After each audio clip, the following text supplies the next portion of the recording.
All guests on ZASLOW Show 2.0, of course, are brought to us by Johnny Cuba. Pick up a six-pack of Johnny Cuba. Go to johnnycuba.us. You find the nearest location to you. How else are we going to enjoy Panther hockey tonight? Make sure you always drink responsibly. And don't forget Johnny Cuba's mantra, stay tranquilo.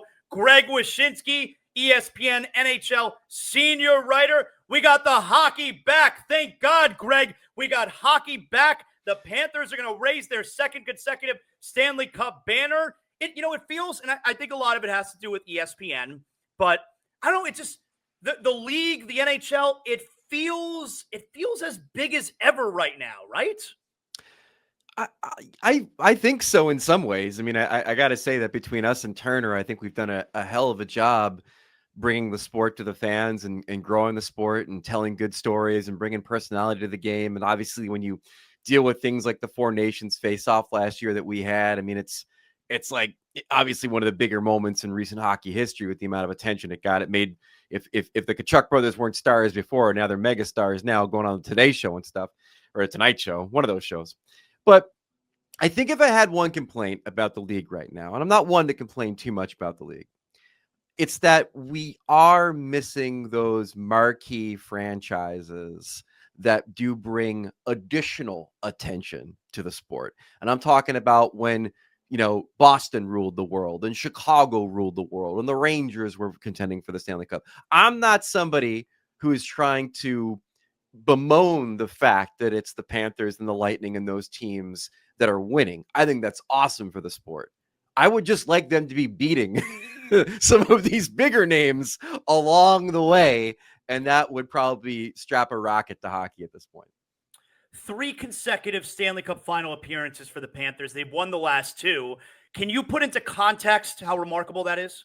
Yeah, what they're doing hasn't been done since the New York Islanders in the 1980s, basically, to be in a position this good to three-peat. I mean, we've seen teams win consecutive cups, Pittsburgh, the Lightning, but, to have the entire band be brought back together and to be this locked in and play the kind of hockey that they've played in the last 3 trips to the Stanley Cup final, we've just not seen since the Mike Bossy, Brian Trottier, Dennis Potvin, Billy Smith, New York Islanders days back in the 1980s. So it's a remarkable team. And again, like, I can't remember another team in recent memory where if they get in, you're just convinced they can win just because they've figured out how to do it so well. Barkov's not replaceable, obviously. He's likely going to miss the entire season. Kachuk should be back around January-ish. So what should be a realistic expectation for this Panther team this year? Get in and then win. I mean, it's kind of amazing when you think about the amount of pressure that would be on a team looking for their 3rd straight Stanley Cup, bringing back basically the same cast. And yet I feel like that tire has been deflated a little bit by not having Kachuk for the first few months of the season and not having Barkov until April.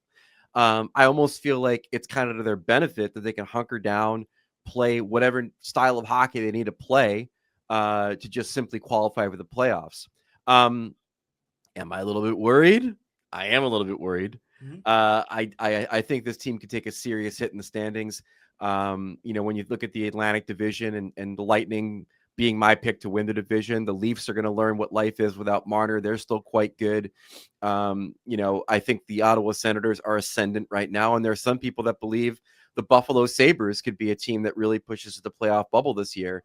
It's not the invite to the party has not been as hard to attain for the Panthers, I think, since Paul Maurice got there. That being said, they're in the right conference for this stuff to happen. Okay, if they were in the West, I'd be a little bit more worried about their playoff qualification chances. They're in the East. I think they could still definitely get in as a wild card. We could talk about what needs to go right. I think the top of that list for me is Sam Reinhart as a guy who needs to be able to drive a line without Barkov. And if you look at his numbers over the last 2 seasons without Sasha in the lineup, their scoring with him on the ice drops by almost a goal per 60. So, I mean, he's going to have to step up and show that he can drive a line without Barkov as his center And if you could do that, they're going to be in good shape. If not, they're going to have to probably hunker down and play a more defensive style and rely on the top 4 defense and Bobrovsky to kind of be the foundation for making the playoffs again. With Barkov out, most likely for the season, could you see them trying to make a significant move in season? Well, they're going to have to. And so the question is how do we define significant? Significant via impact, fitting within a salary structure that is not saying that Barkov's going to miss the entirety of the season by opening up the full $10 million of cap space. I think they can definitely do that, and there'll be players probably around the trade deadline that they can identify and bring in. But I listen, if they've got designs on winning a 3rd straight cup, they've got to keep their powder dry to have Barkov come back, right? We all agree there. I mean, they're not winning another cup if Barkov's not healthy. If there's even a percentage chance that he's going to be able to come back for the playoffs, and you and I have both heard the same projections that it should be around April where he can come back and play, then you can't use the full salary cap space. You have to assume he's going to be back, and that does limit the kind of impact player you can bring in under the new long-term injury rules that we have this year under the new CBA. But I mean, GM Bill Zito has shown he is pretty adept at finding those players and finding ways to get them within his salary structure. So I still think they're going to probably be a very active participant in the trade deadline, but I don't expect they're going to open up the totality of Barkov's cap hit unless they know something that we don't. Do the Panthers project as a wild card to you? And if so, who are the 3 Atlantic teams you think that make the playoffs? I think they do. It is a pretty steep hill to climb to not have Barkov and Tkachuk for the first 3 months of the season. Again, like they're going to make some smart moves. I've seen Maurice tinkering with the idea of putting Bennett, Verhaeghe, and Marchand together. I think that's a pretty strong line. But again, you're going to rely on Reinhart, Lundell, some of these other guys to kind of step up in Barkov's absence and Tkachuk's absence, and that's asking a lot. As far as the division goes, I think the Lightning are going to finish first. Their top 6 is as good as you're going to find. I think that low key, the return of Ryan McDonagh last year was one of the more underrated moves that any team made. They've built out their roster a little bit with acquisitions like Oliver Bjorkstrand. I think that they're the class of the division because they're adding while other teams are subtracting. And one of those teams was the Toronto Maple Leafs. You can't lose a 100-point winger who is your top penalty killer and top power play producer and not take a hit in the regular season. Maybe they'll be better without Marner in the playoffs, but they sure aren't going to be better than them in the regular season. So I think they finish 2nd or 3rd. And then you have this ascendant Ottawa Senators team that, again, is adding along the way. I love the Dylan Cousins move they made last year, a more reliable option at second line center than Josh Norris. Their younger players keep getting better. Their goaltending is going to be better than it was last year. I think they were kind of in that group of bottom feeders in this division for a long time, but they're the ones that rose to the top quickest. And I don't see any reason why they won't be in the top 3 as well.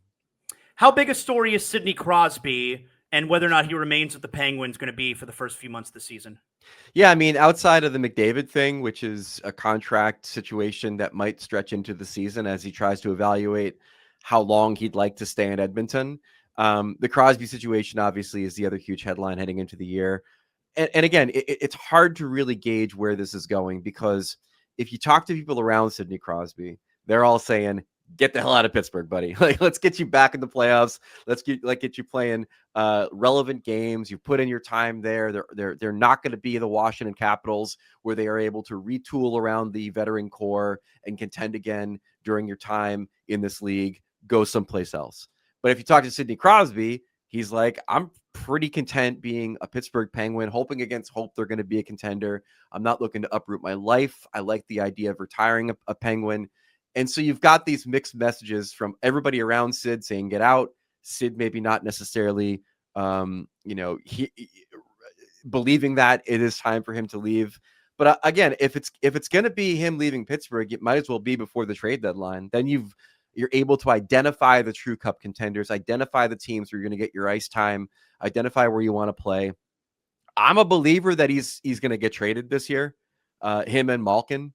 But again, it's going to be their decision, given their trade protection and given their importance to the franchise's legacy. But I think Sid moves on this year. And how do you think this plays out right now with McDavid? Listen, I still think that McDavid feels a certain loyalty to Leon Draisaitl, to the organization, to the players that are there to lengthen the window in which they can win. I don't think that window is going to be anywhere near as long as Draisaitl's contract. I said that back in January. People took hits at me, but lo and behold, here we are talking about McDavid on a short-term deal. I think there's a chance that deal could be as short as 2 years. So he's there for this year and then 2 others, and then becomes an unrestricted free agent, very much in his prime. But I do think that everything I've heard is that he's going to stay.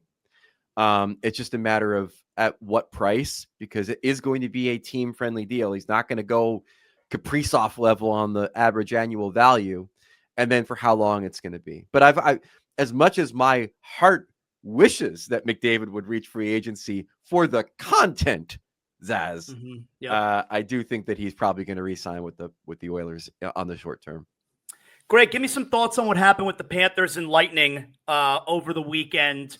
I think it's ridiculous that they play multiple times in the preseason. These teams, and I get it, it's travel, so it's cost effective. They're in the same state, but these teams hate each other. Like, I don't think they should be playing in the preseason. What are they, toddlers? We gotta put them in separate playpens? I mean, they looked like toddlers out there. That was not a hockey game, Greg. It was nuts. The Devils play the Rangers multiple times. It doesn't turn into Squid Game. Look, it's a preseason game. You have a choice whether you want to get punched in the face or not. And a bunch of the guys in the Lightning and Panthers chose punching. Look, it is outside of USA, Canada. The Battle of Florida is the best rivalry in hockey right now for a reason. The animosity is real. The talent levels are extraordinarily high. The geography, the geographic battle between these teams is a real thing too. So like, I know what you're saying. Like, you don't want guys taking battle damage. You don't want to see suspensions, all that stuff in the preseason when it matters so little. To the point where they're actually going to lengthen the regular season and decrease the preseason under the next CBA. But it's all part and parcel of being easily the best rivalry in hockey right now, and that's just going to be how it is. Have you ever seen anything like that before, where Nico Mikkola got a game misconduct but didn't know and kept playing and assisted on the 8th goal of the game? There was a situation where a player was disqualified, and then he got back on the ice, and they didn't realize it. I forget what team it was, but it did ring a bell. From what I gather, though, it was because I've had some people reach out and be like, "Why isn't Mikkola suspended 10 games?" Because if you look in the rule book, there is a rule on the books that if you're a disqualified player and you come back on the ice, that's an automatic 10-game suspension. It's pretty cut and dry, except when you look at the situation at hand, which is a poor communication between the officials to the player, to the teams. The teams didn't even realize it.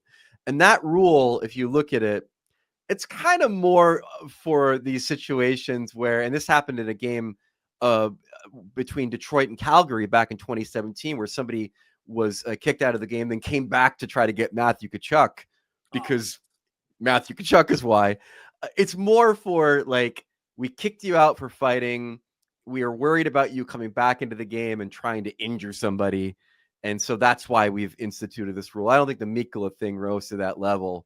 And I can see why they've kind of looked the other way, even though half the league believes they look the other way because, you know, the assistant GM's dad is a disciplinarian in the NHL, which I'm sure you've heard now and again when it comes to the Florida Panthers.